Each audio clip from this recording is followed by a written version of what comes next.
오늘은 요한일서 2장 7절부터 11절 말씀을 가지고 어떻게 형제를 사랑할 것인가라는 제목으로 함께 말씀을 나누고자 합니다.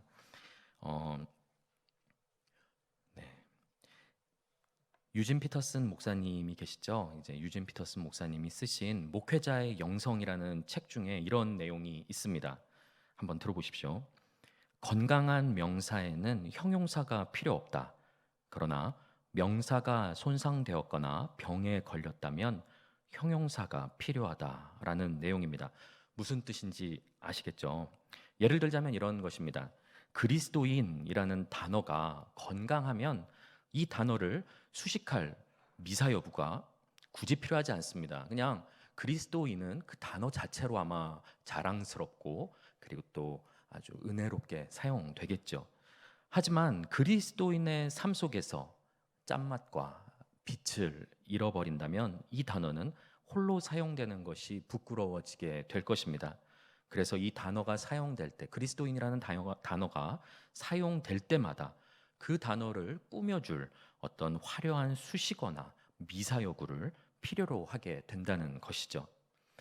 이 시대에 그리스도인이라는 단어 앞에 성공한, 부유한, 대기업을 다니는, 좋은 대학을 다니는 이런 수식어를 붙여서 인정을 받으려고 하거나 혹은 정직한, 온유한, 착한 등의 수식어가 붙어야만 신뢰를 줄 수 있다면 얼마나 비참하고 슬픈 일이겠습니까?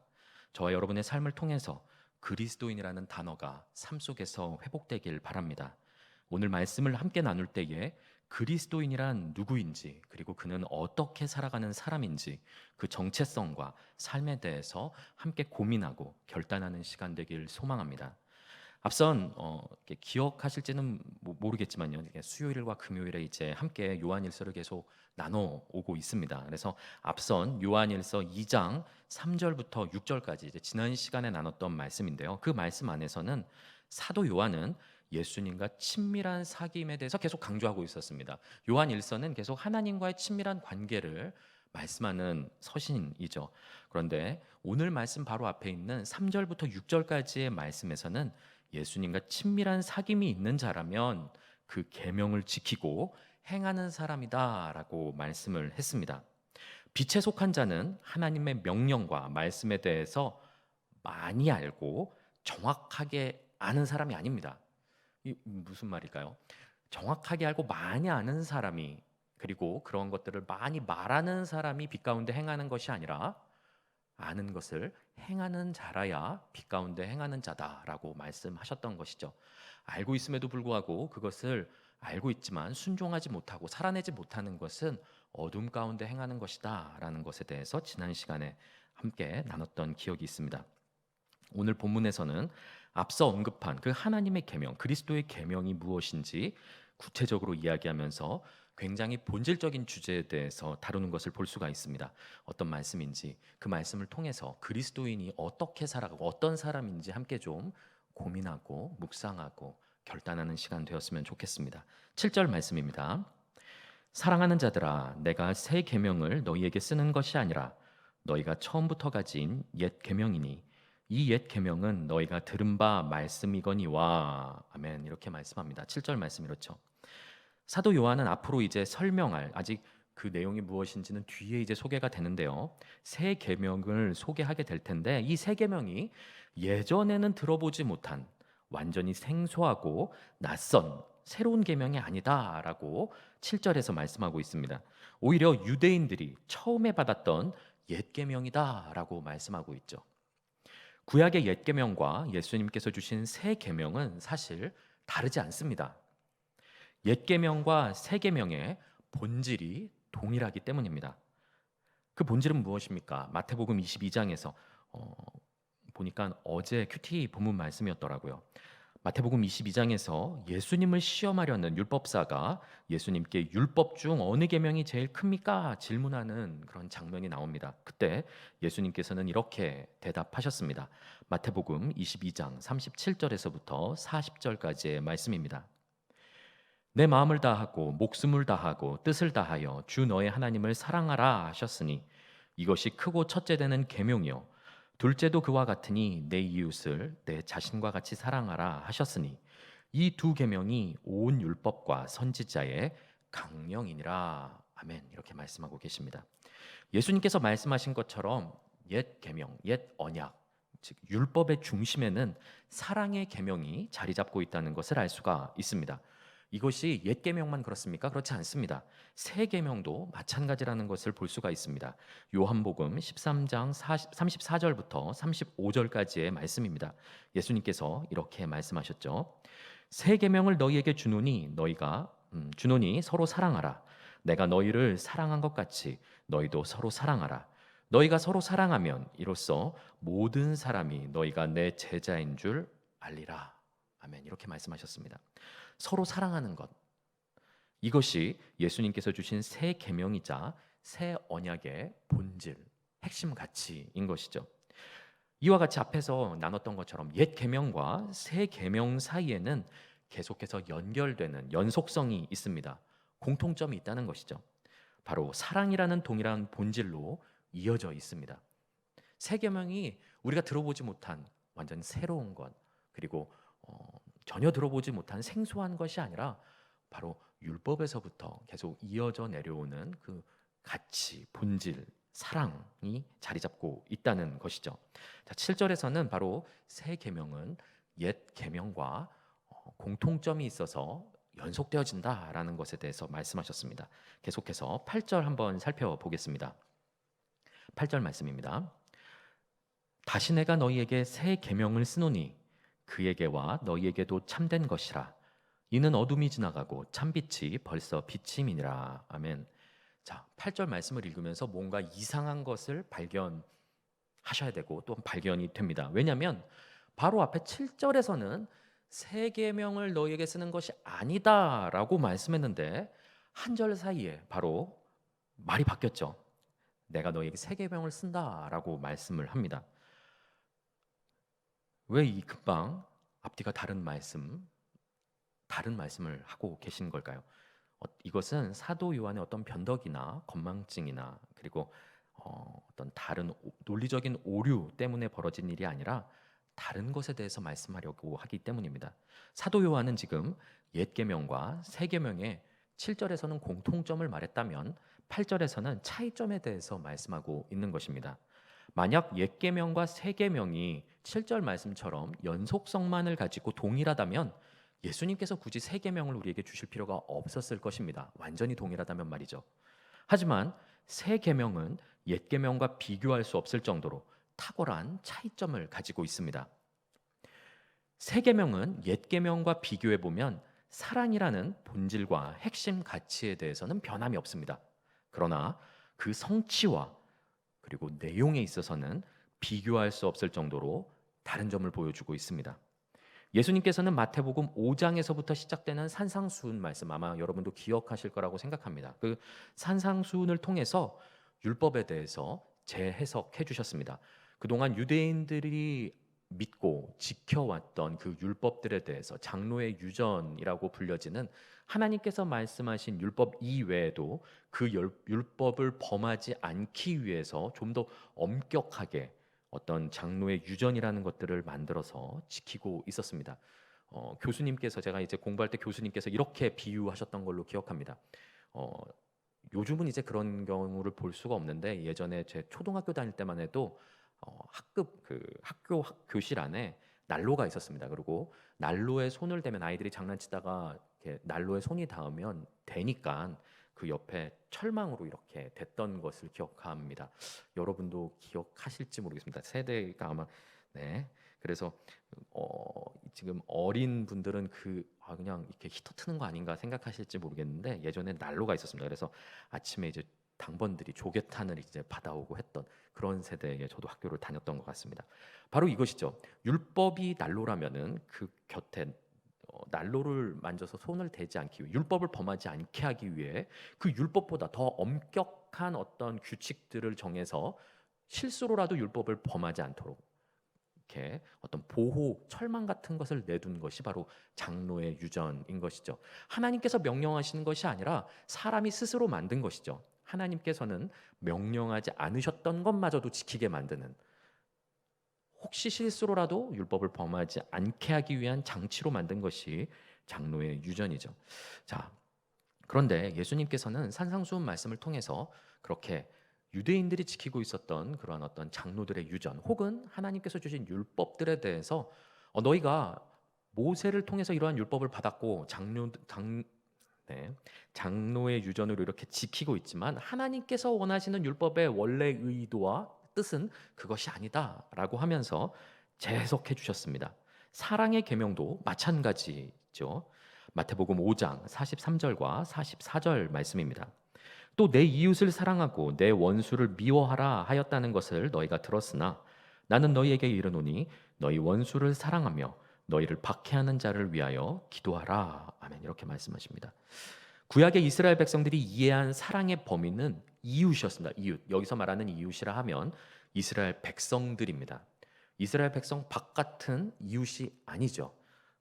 그들은 그랬습니다. 그래서 이스라엘 백성들은 이웃을 사랑하라 이 계명을 이스라엘 백성 그 동족 안에서 서로 사랑하는 것으로 받아들이고 지키고 있었던 것이죠. 그런데 예수님께서는 그 대상을 누가복음 말씀에 있는 선한 사마리아인의 비유를 통해서는 그 당시 유대인들이 사람 취급도 하지 않고 있었던 사마리아 사람들까지도 이웃으로 확대하고 계시는 것을 볼 수 있습니다. 더 나아가 방금 읽어드렸던 마태복음 5장 43절과 44절 말씀에서는 이방인, 원수, 나를 박해하는 사람까지 그 이웃의 범위가 넓어지고 있는 것을 볼 수가 있죠.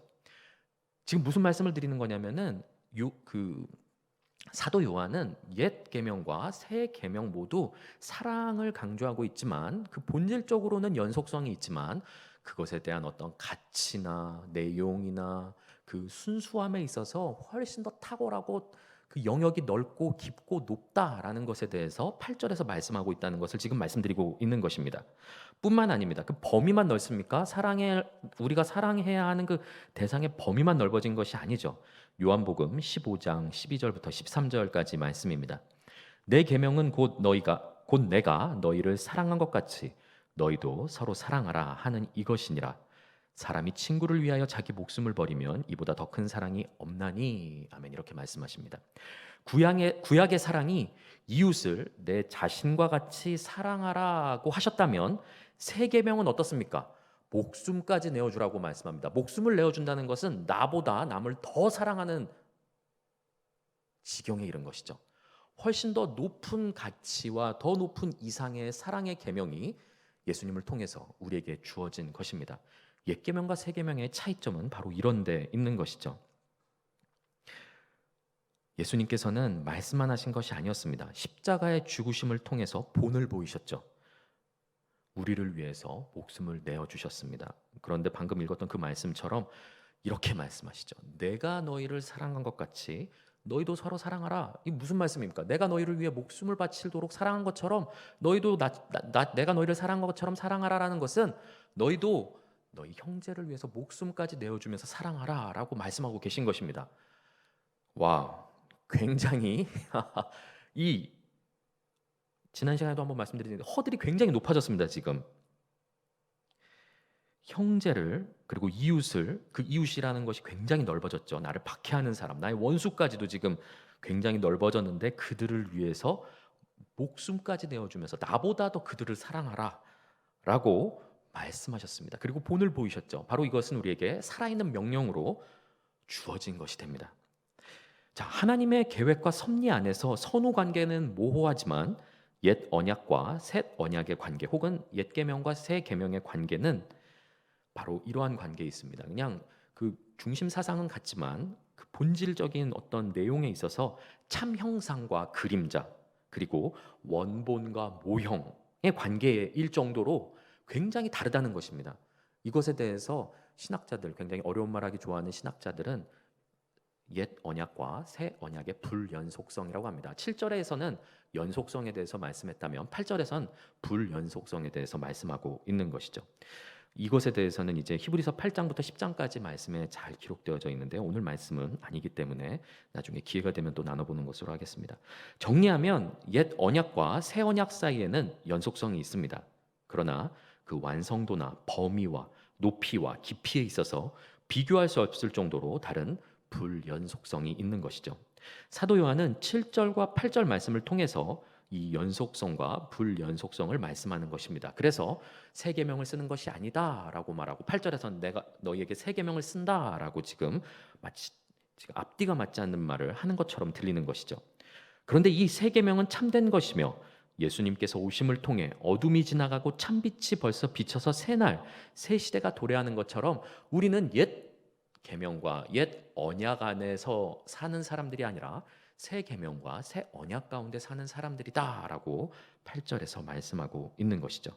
자, 이제 9절부터 그 새 계명에 대한 말씀 내용을 말씀합니다. 그런데 제가 벌써 앞에서 다 사랑에 대한 얘기라고 다 말씀을 드렸죠. 한번 살펴보겠습니다. 9절 말씀입니다.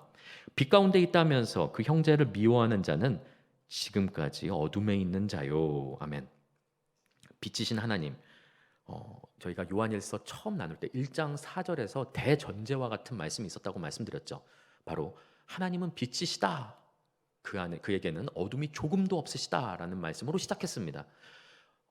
사도 요한은 바로 이 빛이신 하나님 그리고 죄악 가운데 거하고 죄악을 숨기는 어둠 이 두 가지를 이원론으로 완전히 배타적으로 갈라놓습니다. 중간 지대는 없습니다. 회색 지대는 없는 것이죠. 빛에도 속하고 어둠에도 속하는 건 없다라고 말씀했어요. 빛이거나 어둠일 뿐입니다. 우리가 하나님의 빛 가운데 거하지 않으면 우리는 죄 가운데 그리고 사단의 영역 안에 들어가는 어둠에 속할 뿐입니다.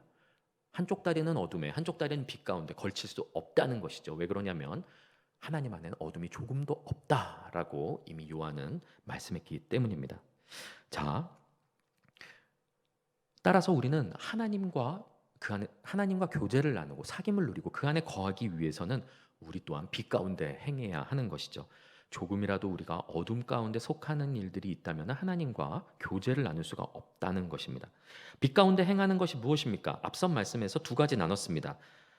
죄를 짓지 않는 것이 아니라 자기가 죄를 짓고도 그 죄를 인정하지 않는 것이라고 했습니다. 따라서 주 앞에 나와서 자백하고 회개하면 우리는 빛 가운데 거할 수 있다라는 것에 대해서 제일 먼저 나눴었죠. 그리고 두 번째로 나눴던 것이 바로 앞에 본문에서 나눴던 것이 바로 하나님의 계명을 지키는 것이다라고 말씀했습니다. 계명을 아는 것이 아니라 정확히 알고 많이 아는 것이 아니라 하나라도 행하는 것, 지키는 것, 계명대로 사는 것 그것이 빛 가운데 거하는 것이다라는 것에 대해서 나눴던 것 기억하고 있습니다. 자, 오늘 본문에서는 바로 한 가지가 더 추가되죠. 형제를 사랑하는 것이 빛 가운데 행하는 것이다라고 말씀합니다. 반면 반대 이게 이원적이라고 말씀드렸죠.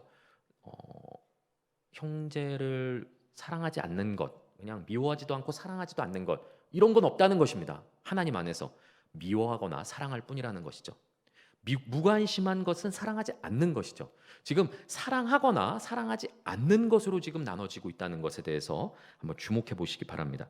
형제를 미워하는 자는 어둠이 조금도 없으신 하나님과 친밀한 사귐을 누릴 수 없습니다. 형제를 미워하는 자는 예수님 안에 거할 수 없다는 것이죠. 굉장히 마음을 무겁게 하는 말씀이 아닐 수가 없습니다. 말씀을 준비하면서 내가 과연 이 말씀을 설교할 자격이 있는가에 대해서 굉장한 고민이 있었습니다. 10절 말씀입니다. 그의 형제를 사랑하는 자는 빛 가운데 거하여 자기 속에 거리낌이 없으나 아멘 이렇게 말씀합니다. 형제를 사랑하는 자는 빛 가운데 거하는 자입니다. 이런 사람은 자기 속에 거리낌이 없다라고 말씀하죠. 여기서 거리낌이 없다는 것을 양심의 거리낌이 없다, 가책이 없다라고 받아들이지 마시기 바랍니다. 이게 한글로 번역이 이렇게 되어서 그렇지 여기서 사용된 거리낌이라는 단어는 신약에서 다른 곳에서는 어떻게 사용된 단어냐면은 바로 이런 단어입니다. 다른 사람을 걸려 넘어지게 하는 것, 실족시키는 것과 동일한 단어입니다. 그런데 왠지 여기서는 거리낌이라고 번역이 되었습니다. 원래는 실족시키다라는 다른 사람을 실족시킨다라는 단어입니다. 다른 곳에서는 전부 다 이렇게 번역이 되었는데 왜 여기선 거리낌으로 번역이 되었는지 잘 모르겠습니다. 즉 무슨 말씀입니까? 형제를 사랑하는 자는 빛 가운데 거하여 그 말과 행동에 있어서 다른 사람을 실족시키거나 넘어뜨리지 않는다는 뜻입니다. 빛 가운데 행하는 자는 말이죠. 형제를 사랑하는 사람들은 다른 형제를 실족시키지 않는다, 넘어뜨리지 않는다라는 뜻입니다. 이 말은 바꾸어 말하면 형제를 미워하여 어둠에 행하는 자는 그가 말하고 행동하는 것을 통해서 다른 사람을 넘어뜨리고 실족시키고 상처를 주고 시험 들게 만들고 급기야 교회를 떠나게 만든다는 것이죠. 형제를 미워하는 자는 다른 형제를 실족시킵니다. 거기서 끝나지 않죠. 11절 말씀입니다. 그의 형제를 미워하는 자는 어둠에 있고 또 어둠에 행하며 갈 곳을 알지 못하나니 이는 그 어둠이 그의 눈을 멀게 하였음이라. 아멘. 형제를 미워하는 자는 다른 사람들을 실족시킬 뿐만 아니라 자기 자신도 어둠에 있기 때문에 눈이 멀어서 결국 갈 곳을 알지 못하고 자기도 걸려 넘어지게 됩니다. 자신도 넘어지게 되는 것이죠. 형제를 미워하는 사람은 미워하는 그 대상 형제와 자기 자신 모두 실족시키는 사람입니다. 형제를 미워하는 것은 그도 죽고 나도 죽는 것이라는 것을 알 수 있는 것이죠. 따라서 우리는 형제를 사랑해야 됩니다. 자, 오늘 본문 말씀을 가지고 원래는 그냥 형제를 사랑하십시오라고 말씀을 전하면 되는데 우리의 문제는 이걸 몰라서 사랑하지 않는다는 데 있습니다. 형제를 사랑해야 된다는 것을 모르시는 분이 없지 않습니까? 이 자리에. 그래서 오늘 본문 말씀은 어떻게 형제를 사랑할 것인가에 대한 주제에 대해서 좀 나눠보려고 합니다. 우리가 형제를 사랑해야 하는지 몰라서 미워하는 것이 아니라는 것이죠. 내 자존심, 감정, 생각과 방식을 거스르는 내 주변에 있는 형제들, 다른 사람들을 도대체 어떻게 사랑을 해야 할까요? 나의 결단과 의지와 노력으로 해결이 된다면 참 좋겠지만 참 아이러니하게도 내 마음인데도 내 마음을 내 마음대로 하지 못합니다. 내가 사랑하고 싶은데 사랑해야지라는 것은 아는데 그 사람이 한번 미워지면은 사랑하는 것이 쉽습니까? 용서하는 것이 쉽습니까? 그렇지가 않습니다. 마음이 계속 미워하는 곳으로 계속 간다는 것이죠. 그냥 단순히 여러분한테 사랑하십시오 라고 말씀한다면 굉장히 쉬운 설교가 되겠지만 과연 그러면 어떻게 사랑할 수 있을까에 대한 문제는 조금 더 현실적이고 우리에게 필요한 말씀이라고 생각되어집니다. 앞서서 살펴본 말씀처럼 새 계명, 옛 계명과 비교해서 지키기 쉽습니까? 훨씬 더 어려워졌습니다. 그 사랑의 대상도 범위도 넓어졌고요. 그리고 그 지켜야 하는 어떤 그 허들도 훨씬 더 높아졌습니다. 가치가 굉장히 높아진 것이죠. 이스라엘 백성들은 옛 계명을 지키는데도 실패했는데 그보다 더 높은 이상을 더 넓은 범위를 요구하는 새 계명 우리가 어떻게 지킬 수 있습니까? 어떻게 하면 형제를 사랑할 수 있을까요? 하나님의 약속의 말씀에서 그 답을 찾아보고자 합니다. 예레미야 31장 31절부터 34절까지의 말씀입니다.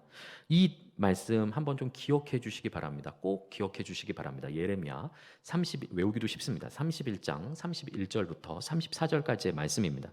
제가 두 군데 구약 본문을 말씀드릴 건데요. 이 예레미야 31장 31절부터 34절까지 말씀이 굉장히 중요한 본문입니다. 왜냐하면 구약에서 새 언약이라는 단어가 유일하게 사용된 본문이고 새 언약을 예언한 굉장히 중요한 말씀입니다. 많은 예언서에 하나님께서 새 언약을 너희와 맺을 것이다 라는 말씀이 굉장히 많이 암시되어져 있고 예언되어져 있는데 그 새 언약이라는 단어가 구체적으로 사용되고 어떻게 새 언약을 맺으실 것에 대해서 굉장히 잘 말씀한 본문이죠. 히브리서 본문에서도 옛 언약과 새 언약을 설명하는 데 있어서 이 예레미야 31장부터 34절까지 31장 31절부터 34절까지 말씀을 인용하는 것을 볼 수가 있습니다. 자, 오늘 이 예레미야 31장부터 아침이라 혀가 꼬입니다. 31장 31절부터 34절까지 전부 다 전문을 나누기에는 시간이 부족하기 때문에 오늘 본문과 관련된 부분만 간략하게 한번 살펴보겠습니다. 대신 꼭 어떻게 표시를 해두시고 나중에 한번 깊이 한번 묵상해 보시기 바랍니다. 예레미야 31장 31절 말씀입니다. 여호와의 말씀이니라 보라 날이 이르리니 내가 이스라엘 집과 유다 집에 새 언약을 맺으리라. 아멘. 이렇게 말씀합니다. 하나님께서 이스라엘 집과 유다 집에 새 언약을 맺을 날이 이를 것이라고 말씀하시죠. 그런데 오늘 본문에서 8절에서는 어둠이 지나가고 찬빛이 벌써 비쳤다. 그날이 벌써 이미 왔다라고 말씀하고 있습니다. 제가 이렇게 말씀드리는 이유는 오늘 설교에는 다 말씀드리지 못하지만 사실 요한일서 오늘 본문도 이 예레미야 31장 말씀을 근거로 기록되었기 때문입니다. 아마 다음 주에 기회가 된다면 함께 나눌 수 있는 시간이 좀 있었으면 좋겠습니다.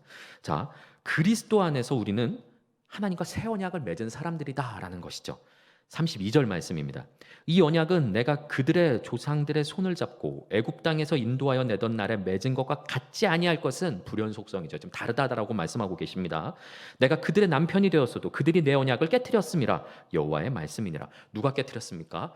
그 하나님이 문제가 있거나 그 율법 조항에 문제가 있기 때문이 아니라 사람 안에 어떤 결함이 있었기 때문에, 사람이 그 율법을 지키지 못했기 때문에 옛 언약은 지켜지지 못했다, 깨어졌다.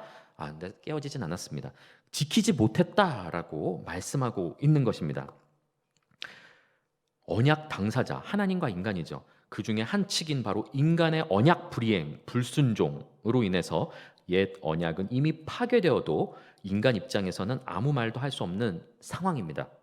제가 깨어지지 않았다라고 말씀하는 것은 왜 그러냐면 하나님께서 새 언약을 맺으셨기 때문입니다. 그런데 하나님께서는 그냥 너희가 내 말한 거 말씀에 순종하지 않았어? 그래, 그러면은 이제 이 계약은 끝이야 하고 인간을 모른 척하지 않으셨다는 것이죠. 오히려 우리를 더 사랑하셨기 때문에 아주 강력한 조치를 내리십니다. 하나님께서는 더 이상 인간의 연약함으로 언약 파기가 일어나지 않도록 아주 특별한 조치, 초강수를 두시게 됩니다. 33절 말씀입니다. 그러나 그날 후에는 내가 이스라엘 집과 맺을 언약은 이러하니 새 언약을 맺겠다고 약속하시죠. 곧 내가 나의 법을 그들 속에 두며 그들의 마음에 기록하여 나는 그들의 하나님이 되고 그들은 내 백성이 될 것이라 여호와의 말씀이니라. 아멘. 하나님께서 하나님의 법을 우리 속에 두며 우리 마음에 기록하시겠다고 약속하신 것입니다. 옛 언약의 율법은 우리가 너무나도 잘 알고 있는 것처럼 돌판에 기록되어져 있었죠. 돌판에 기록되었다는 것은 인간이 스스로 의지와 노력으로 그것을 지켜야 한다는 것을 의미합니다. 그렇지만 새 언약은 지금 읽은 그 본문, 그리고 우리가 이미 익히 알고 있는 것처럼 우리 마음 가운데 율법이 기록해 주셨습니다. 하나님께서 이미 기록하신 것이죠.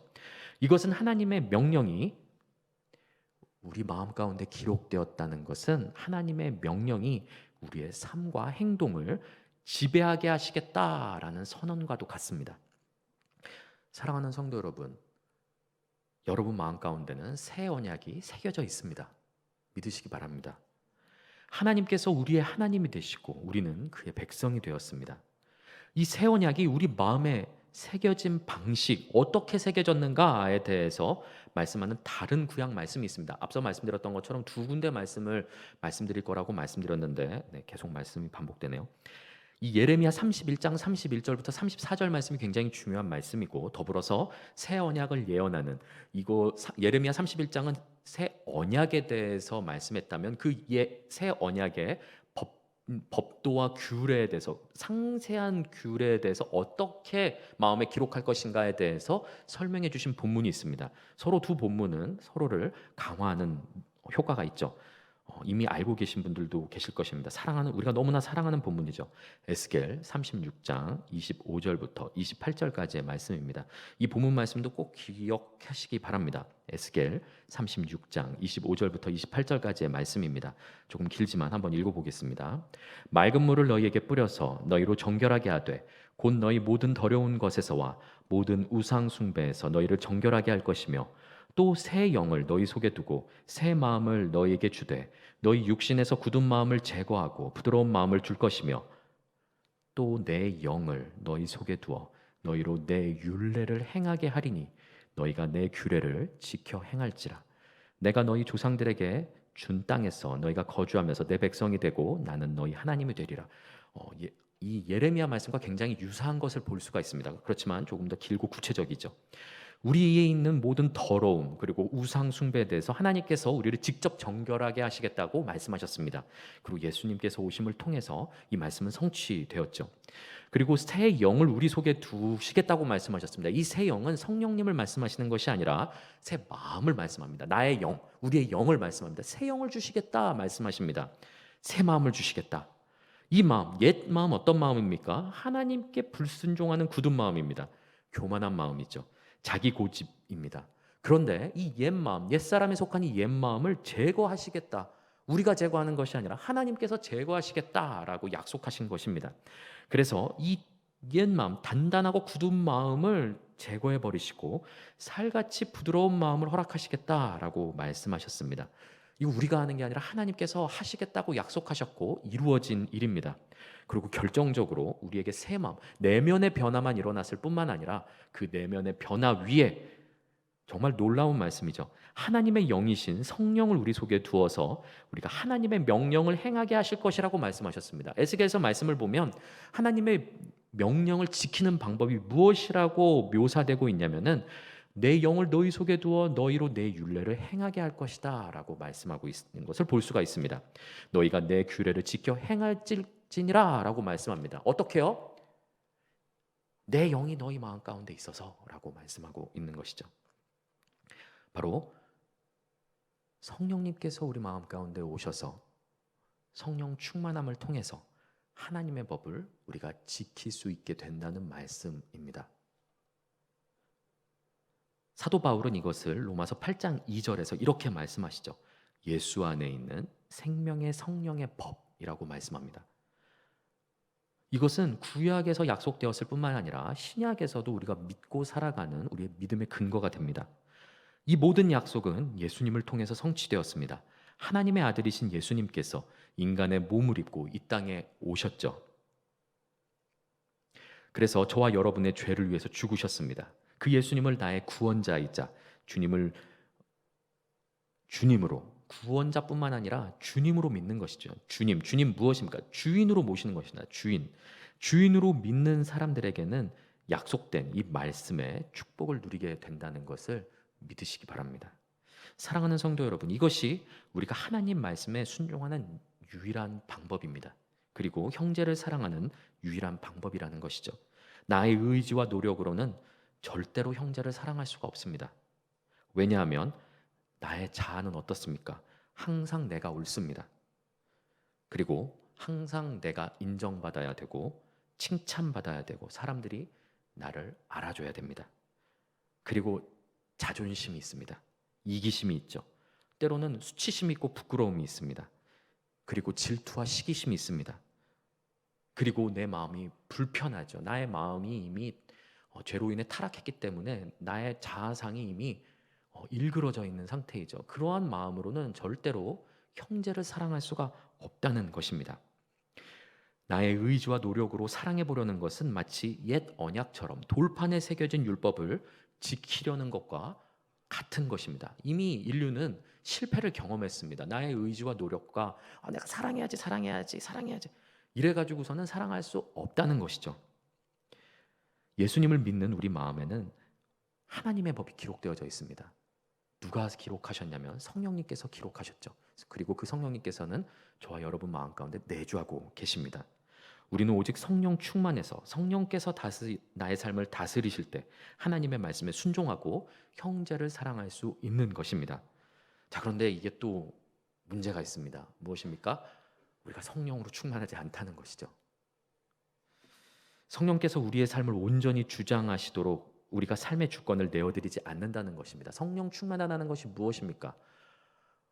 성령 충만하다는 것이 막 방언하고 이렇게 예언하고 신비한 것을 보고 말하고 막 이렇게 기도하고 사람 일어나고 물론 그런 것일 수도 있습니다. 하지만 성령이 말하는 성령 충만은 무엇이냐면은 자아가 죽은 상태를 성령 충만이라고 말씀합니다. 많은 그리스도인들이 예수님을 나의 죄를 사하시고 구원하시는 구세주로는 인정하고 믿고 받아들입니다. 예수님 나의 죄를 용서하시고 구속하여 주신 구원자로 받아들인다는 말씀입니다. 구원자로서의 예수 그리스도는 믿습니다. 그러나 예수님을 내 삶의 주인으로는 인정하지 않습니다. 주님으로 인정하지 않는다는 것이죠. 아닌데요. 저 주님이라고 고백하고 주님이라고 기도하고 주님이라고 믿고 살아가는데요 라고 말씀하실지 모르지만 그렇지만 우리의 삶은 어떻습니까? 예수님을 정말로 내 삶의 주인으로 인정하며 나의 생각과 나의 감정과 나의 경험과 나의 철학과 나의 소망을 모두 다 온전히 예수님 앞에 내어드리고 내려놓고 예수님의 뜻 가운데 온전히 주인의 뜻대로 순종하며 살아가십니까? 그렇지 않습니다. 우리는 예수님을 주님으로 모셔드리지 못하고 살고 있다는 말씀입니다. 예수님을 주님이라고 부르고 주님이신 것은 알지만 내 삶의 주인은 절대 예수님이 아닙니다. 내 삶의 주인은 나죠. 나의 자아가 펄떡거리면서 살아있는 이상은 내 삶의 주인은 절대로 나입니다. 성령 충만의 반대말이 무엇입니까? 자아 충만입니다. 자아 충만. 내 생각으로 가득한 것이죠. 나의 감정이 중요하고 나의 생각이 중요하고 나의 경험이 더 중요한 것입니다. 예전에 작년에 이렇게 했고 이 문제는 이렇게 해결을 했기 때문에 이번에도 이렇게 해결을 해야 되는 겁니다. 작년에 우리 교회에서 이 행사를 했기 때문에 올해도 이거 작년과 동일한 방법으로 해야 되는 것이죠. 내 경험과 내가 배운 바에 의하면 이렇게 하기 때문에, 내가 생각하는 바는 이것이기 때문에, 나의 철학은 이것이기 때문에 이 문제는 이렇게 생각하는 것이 옳고 이렇게 풀어나가는 것이 옳고 이 사람에게 연락해서 풀어나가는 것이 옳다라고 생각하는 그 모든 나의 방법들, 나의 생각들, 나의 고집과 나의 자존심, 나의 고집들, 교만함이 자아가 충만한 증거라는 것입니다. 사랑하는 성도 여러분, 여러분은 성령 충만하십니까? 아니면 자아가 충만하십니까? 성령님께서 내주하시지만 주인으로 내주하지는 않으십니다. 손님으로 모시는 것이죠. 성령님 내 마음 가운데 오셨지만 안방은 내어드릴 수 없습니다. 그리고 여기 내 개인 방이 있는데 이 방은 절대로 여시면 안 됩니다. 그냥 성령님 저기 사랑방 좋은 곳 준비해 드릴 테니까 그곳에 임재하시고 나오지 마세요. 이 문제 내가 처리할게요.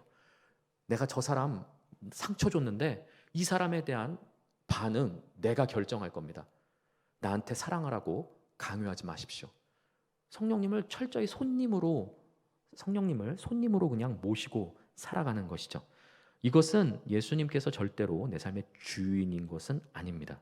손님이실 뿐이죠.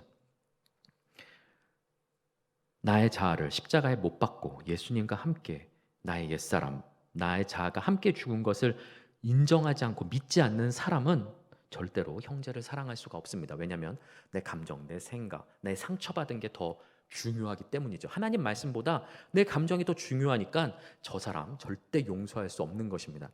저 사람은 나를 괴롭힌 만큼 내가 옳은데 네가 그렇게 말을 해? 거기서 네가 그렇게 반응을 해? 네가 거기서 그런 의견을 내? 네가 그렇게 나한테 상처를 줘? 용서할 수 없어. 나의 생각으로는 도저히 납득할 수 없어. 너가 내 생각을 받아들이고 내 생각대로 움직일 때까지는 너는 옳지 않아.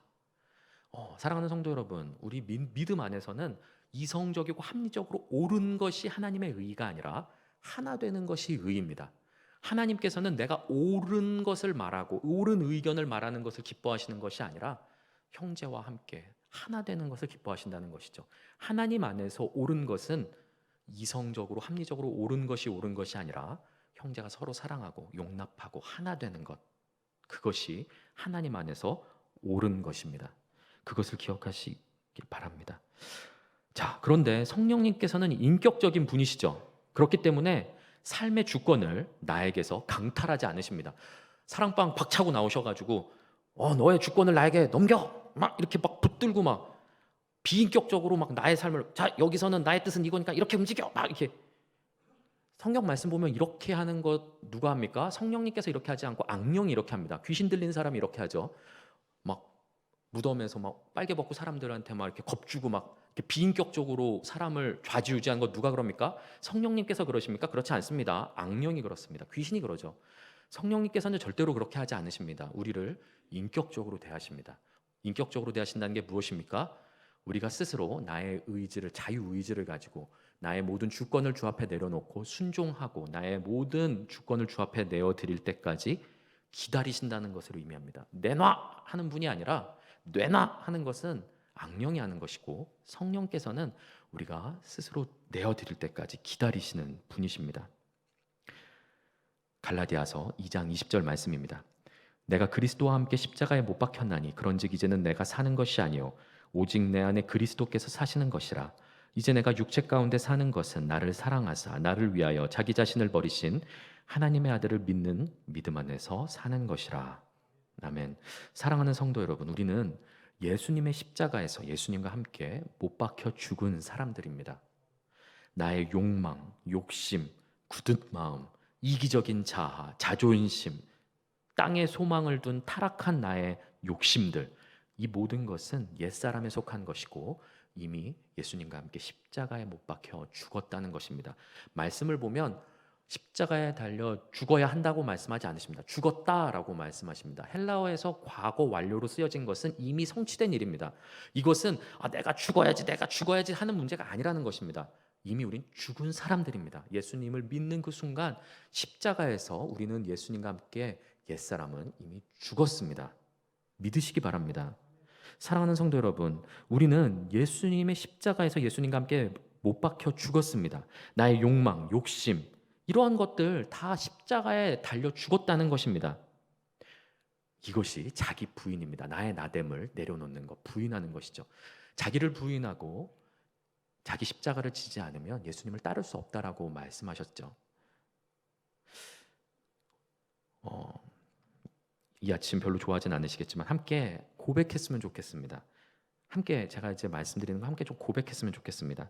나는 죽었습니다. 내 안에 예수님께서 사십니다. 성령님께서 내 삶의 주권을 가지고 계십니다. 아멘. 자기 부인은 나는 죽었다, 난 죽었어, 죽어야지. 앞서 말씀드린 것처럼 이런 걸 반복하거나 나의 생각을 조종해서 막 어떤 세뇌하듯이 마인드 컨트롤 하는 그런 문제가 아닙니다. 자기 부인은 그리스도 안에서 함께 죽는 것을 믿는 것입니다. 믿음에 속한 문제이지 이걸 어떤 의지와 나의 세뇌를 통해서 계속 되뇌어서 할 문제가 아니라는 것이죠. 죽은 자에겐 분노와 질투, 욕심 등의 감정이 없습니다. 그렇다고 해서 냉정한 사람이 되라는 말씀이 아니죠. 내가 예수님 안에, 예수님께서 내 안에 사시기 때문에 그분의 인격이 내 안에서 살아나는 것입니다. 그분의 사랑으로 살아가는 것이죠. 그리고 우리 안에 내주하시는 성령님께 도움을 구하십시오. 기도하라는 말씀입니다. 성령님, 내가 하나님의 말씀에 오늘 담임 목사님의 말씀을 통해서 이런 말씀을 들었는데 내가 내 삶 가운데 적용하기가 너무나 어렵습니다. 내가 그 사람을 이렇게 하기가, 내가 그 말씀에 순종하기가 너무나 어렵습니다. 성령님 도와주십시오. 내 삶의 주권을 내어드립니다. 내 생각과 내 감정과 내 경험으로는 이렇게 하는 것이 옳지만 내가 나의 주권을 주 앞에 내어드리며 성령님 맡겨드리오니 나를 도와주십시오. 기도하는 것입니다. 기도 없이는 되지가 않는다는 것이죠. 기도하는 것이 바로 나의 주권을 내어드리는 한 가지 단계입니다. 주의 진리를 알게 하여 주시옵소서. 그 진리에 순종하게 하여 주시옵소서. 간구하는 것입니다. 우리의 힘으로는 결코 자기 부인조차 스스로 하지 못합니다. 나의 나됨을 내려놓지 못한다는 것이죠. 나의 감정, 나의 소망, 나의 욕심, 내 땅에 있는 것들을 원하는 나의 마음들 너무나 중요하기 때문에 절대로 내려놓지 못합니다. 우리의 힘으로는 자기 부인조차 하지 못하는 것을 기억하시기 바랍니다. 성령께 도움을 구하는 자에게 성령님께서 주의 말씀을 기억나게 하시고 순종할 수 있는 믿음을 주실 것입니다. 그래서 예수님께서 가신 길을 걷게 하실 것입니다. 예수님을 내 삶의 주인으로 모시는 것이 한 번에 완전히 이루어지면 참 좋겠지만 이 과정에는 옛사람의 습관에 젖어서 다시 살아나려고 하는 내 자아를 부인하는 과정과 그로 인한 갈등 그리고 시간이 들어가기 마련입니다. 하루아침에 되지 않는다는 말씀입니다. 그런다고 해서 실망하지 마시길 바랍니다. 형제의 말과 행동으로 인해서 감정이 요동치고 막 나의 혈기가 올라올 때 나는 죽고 예수 그리스도로 살지 라는 것을 기억하고 믿으시면 되는 것입니다. 그래서 하루에 100번 혈기 내던 것을 예수님께서 내 삶의 주인이심을 믿고 인정하면서 주권을 내어드려서 한 번씩 줄여나가는 것. 100번 혈기 내던 것을 99번, 그 다음 날에는 98번 혈기 내는 것. 단 한 번에 혈기를 전혀 안 낼 수 있는 것은 그렇게 낼 수는 없어요. 혈기를 아예 한 번에 안 낼 수는 없다는 것이죠. 이 과정을 성화라고 합니다. 장로교에서는 완전 성화를 말하지 않습니다. 점진적 성화를 말하죠. 조금씩 주의 말씀 가운데 순종하며 나의 주권을 내어드리는, 지분을 조금씩 내어드리는 것이죠. 그렇기 때문에 말씀드리는 것처럼 생각처럼 어렵지가 않습니다. 100번 혈기 내던 거를 99번 설계내고 그 다음날 98번 혈기내고 조금씩 주권을 내어드리는 것이죠. 그것이 우리 삶 가운데서는 작은 한 걸음일 수는 있겠지만 우리 삶 전체적으로 보았을 때는 영광의 큰 한 걸음이 될 것입니다. 그 결과 우리는 형제를 사랑하게 될 것입니다. 오늘 말씀을 기억하시면서 형제를 사랑해야 되는 것은 알고 있는데 어떻게 사랑해야 될 것인가 기억하시며 순종하며 살아가는 저와 여러분 되시길 예수 그리스도 이름으로 축복합니다.